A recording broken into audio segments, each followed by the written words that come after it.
Hey, Jim, you said this. There's no Antifa. This is an entirely imaginary organization. There is not an Antifa. The network that you work for has plenty of articles on Antifa, Jim. What is Antifa? Antifa protesters showed up in Portland. There is a Antifa.organization website, Jim. Antifa handbook on Amazon.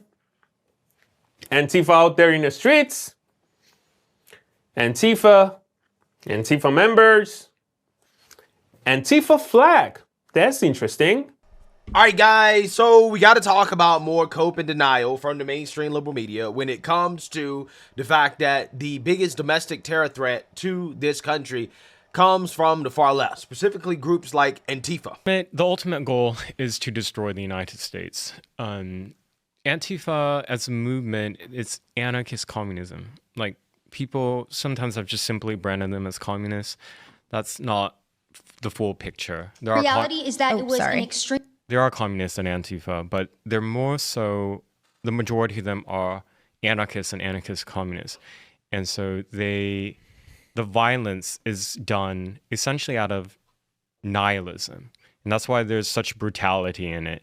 Setting buildings on fire when people are inside. Or in the case of, in June, the ICE facility, trying to lock and barricade the doors on the ICE facility and set it on fire when there are people inside. These type of brutal, cruel, subhuman type of acts of violence. And their motto is become ungovernable. So they want to destroy not just the US as a nation, but they don't want necessarily replace it with like a communist regime. They want to destroy everything, all the institutions, the concept of nation states. And the Trump administration has announced a crackdown on far-left domestic terrorism, and they are going to be targeting Antifa. They're going to be going after Antifa domestic terrorists. They're going to be going after their funding. There's going to be a lot more focus on this group by the Trump administration. Antifa beats journalists. Antifa attacks our police stations. They attack our courthouses. They dox our law enforcement officers. No more. They are a terrorist group, and we are coming after them. We are here at the White House today to unmask Antifa, to follow the money all the way to the top. If you want to get to the bottom of who is fomenting this chaos and violence in our country, you must follow the money. I was a mainstream reporter in Seattle for 10 years before I quit mainstream media, in part due to its refusal to acknowledge the dangers of Antifa and radical left-wing violence. Part of the problem that we have is that a lot of people refuse to believe that Antifa is real. It is just a made-up thing, but I have seen them. They are real, they are dangerous, and they are violent. They are an organized, systemic, international criminal enterprise. And what the FBI is going to do is trace the money, follow the funds, and find every single person that was involved in funding the riots and the violent acts of criminality that they are perpetrating on our street. I've watched Antifa brutally beat, harass, and threaten Americans in the street, but all of that ends with the Trump administration. I was brutally attacked and almost killed by Antifa in the streets of Seattle. All of my colleagues have been attacked. I can't think of a single one who hasn't. Violence against journalists and police officers in our streets can't stand. Just days ago, I was in the Portland jailhouse, and now I'm in the White House. This administration is built different, and Antifa's days are numbered. And I want to thank President Donald Trump for designating Antifa a terrorist organization, and I'm looking forward to the FBI and the DOJ hunting down these people like the terrorists that they are. All I gotta say, it's a bad day to be Antifa. And Antifa's days of using violence and intimidation against their political opposition are over. And I've continued to report on them over the years, despite the threats of violence and actual violence that's happened, because I owe a thank you to this country, the United States, for settling my parents who were victims of communism in Vietnam. 1 month ago, Charlie Kirk was murdered by a violent leftist. We all saw it, and we all saw thousands of leftists celebrate it. Antifa symbols were found on the bullet casings of the gun used to shoot and kill my friend. We won't take it anymore. President Trump is not going to stand for it. And I'm so grateful that we have a leader in the White House that understands how we need to fight these sophisticated networks and how we need to take these terrorists out. I've been attacked by Antifa, doxxed by Antifa, harassed by Antifa, but we're not standing down. We're now coming for you. Yeah, so you see, now you heard that. Okay, the Trump administration, they're claiming that they are going after Antifa, right? They're dealing with the problem that I've been talking about on this channel for years, okay? A problem that the mainstream liberal media refuses to acknowledge, okay? Because now the liberal media, they got their talking points, and you guys know how the Mockingbird media goes. When they get their talking points from Democrats, you know, all of them start to sound the same, right? And the new talking point here is that, see, you don't understand, right? All of this stuff that we see from Antifa, it's not real, right? Don't believe your lying eyes, right? Antifa does not exist. Antifa is not a real thing. It's just an idea. There's no Antifa. This is an entirely imaginary organization. There is not an Antifa. Like, I don't even know what Antifa is. There is no group. It's not even like far-right groups like the Proud Boys and Oath Keepers. Compared to right-wing extremists, Antifa-linked violence is rare and limited. It isn't an organization. It is a in many ways mythology. It's not like the Proud Boys or the Oath Keepers, sort of defined terrorist organizations with leadership that leads violence. It's not a highly organized movement. It's a moniker. It's not a unified group like the Proud Boys are. Things like Antifa are things that are thought up. It's all in this guise of going after Antifa, which is nothing. There's no organization called Antifa. Nobody's a member of Antifa because it doesn't exist. They are just declaring into existence something that doesn't exist. There is no Antifa organization, so maybe that's good for social media. But it really is non-existent. They exist on the internet in chat rooms and in 4chan and Discord and places like that where they run discussion boards, trade tactics, documents, things like that. But none of them are called Antifa. And Trump's Secretary of Homeland Security actually took that further. This network of Antifa is just as sophisticated as MS-13, as TDA, as ISIS, as Hezbollah, as Hamas, as all of them. They are just as dangerous. That's pretty incredible, right? Hamas has just been engaged in a 2-year war that we just announced the first stage of a peace plan to a few moments ago. And ISIS? These are incredible things to say. And obviously, I'm not going to sit here and defend anybody who considers themselves part of an Antifa movement, such that it is. But such that it is the operative part of that sentence. Antifa is far from a major sophisticated terror organization like Hezbollah, Hamas, or ISIS. In fact, it's not even like far-right groups like the Proud Boys and Oath Keepers, which have had national leaders, unlike Antifa. There is no organized hierarchy to the group, and according to the Center for Strategic and International Studies, compared to right-wing extremists, Antifa-linked violence is rare and limited. Because if there really is no Antifa as an institution organization, then anybody who's associated with Antifa-like ideas, can be persecuted. All you have to do is say, prove you're not Antifa. Well, how can you prove a negative? And suddenly they're just going to be able to use that to justify suppressing speech, arresting people, deploying ICE, deploying National Guard, deploying military. So the fact that there is nobody even knows what it is. The first person I ever heard use the word Antifa was Donald J. Trump when he was going on about how there were good people on both sides in Charlottesville. That's the first time I ever heard anyone use the term. So now it's this amorphous thing, and if nobody's really Antifa, then everybody could be. Guys, once again, right? Once again, here we are, right? Having to prove that Democrats are lying. The mainstream liberal media is lying. Look at this guy, Keith Ellison. I don't know what Antifa is, right? We don't know, right? Nobody knows. Except this guy is literally promoting the Antifa handbook, the anti-fascist handbook. Apparently, you can read the book and still not know what Antifa is, right? Which means it's probably not a very good book, okay? Keith Ellison claims that, he doesn't know who Antifa is. Nobody knows who Antifa is, but he read the handbook. CNN claims that they don't know about Antifa. There is no formal organization. We don't know that much about it, right? So mysterious, right?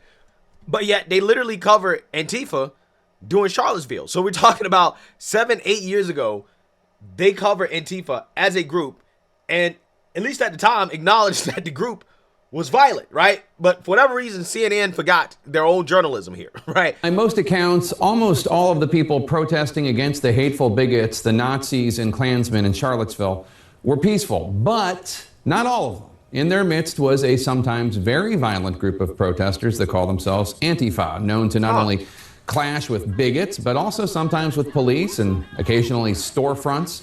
At least 2 journalists in Virginia were assaulted by violent counter-protesters over the weekend, including this cameraman from the Richmond CBS affiliate. CNN's Sarah Gannon now takes us inside Antifa and shows us this group like you've never seen it before.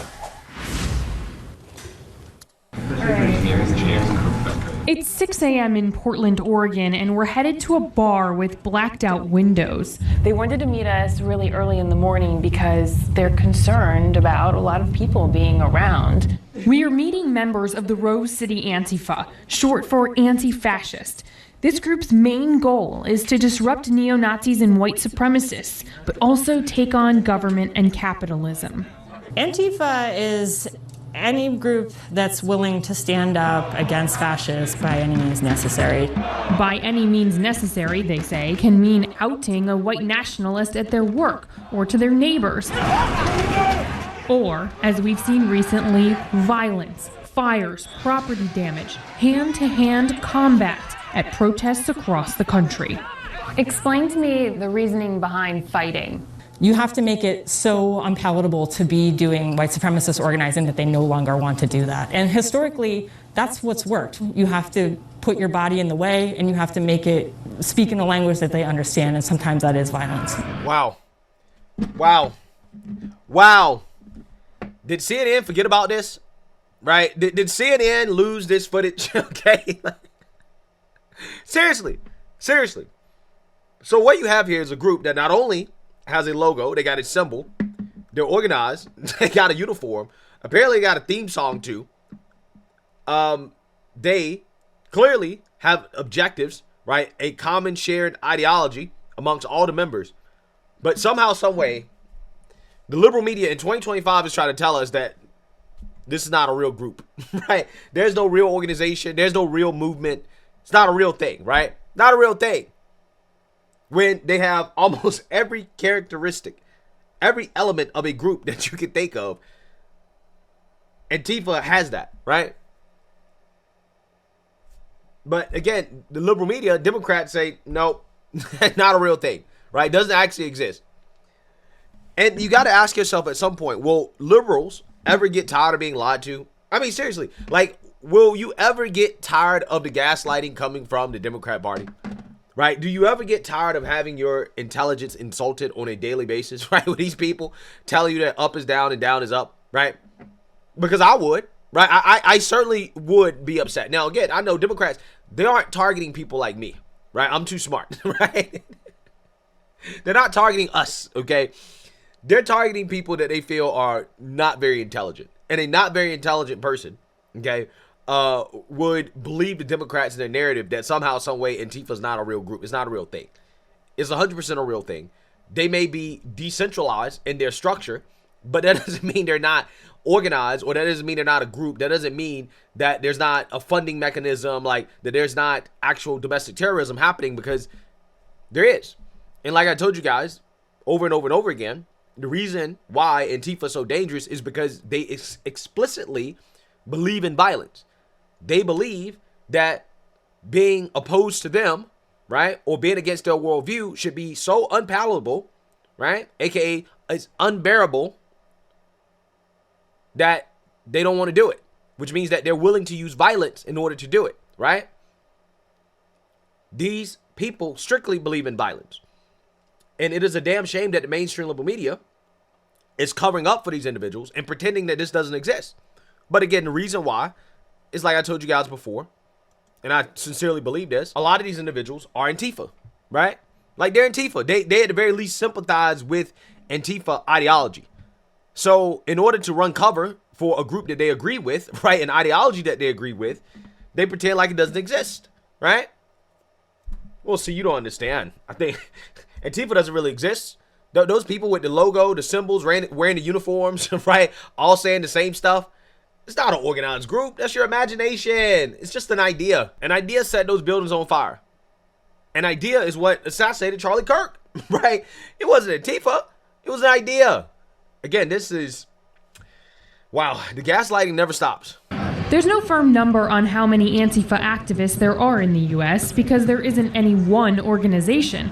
Most are local groups that recruit and communicate through social media. Yeah, which makes them one entity, right? Like they still have a common ideology and their chapters. There may not be a main chapter that controls all of the chapters, but again, that just means they are more decentralized than normal organizations, right? And again, a part of the decentralization is the denial, right? You can say, well, see, it's not really centralized, so therefore you can't really, go after the group or whatever, right? You can't really target the group because there's no central authority or central leader, but they all have the same common ideology and they all coordinate across chapters, right? In groups in these cities, which again would make them an organization. But experts who track these organizations say their membership is growing in response to the rise of white national groups and the election of President Donald Trump. Violence and property destruction led to more than 200 arrests in Washington, D.C. on Inauguration Day. Oh, yeah. It's crazy how they forget about that, right? Look at this insurrection. Look at this insurrection. The insurrection that happened during President Trump's inauguration, right? Funny how the media doesn't talk about that, because who was committing these acts of violence? Antifa. Prosecutors say they were wearing masks covered head to toe in black, a tactic the Antifa call black bloc. People dress in black bloc for a few things. One, Scott Crow has been leading anarchist and militant leftist groups for decades. so people put on the masks so that we can all become anonymous. And then therefore we are able to move more freely and do what we need to do, whether it is illegal or not. So some people will push back on that and say that the black bloc is to keep people from being identified and arrested when they break the law, when they commit crimes. Damn right.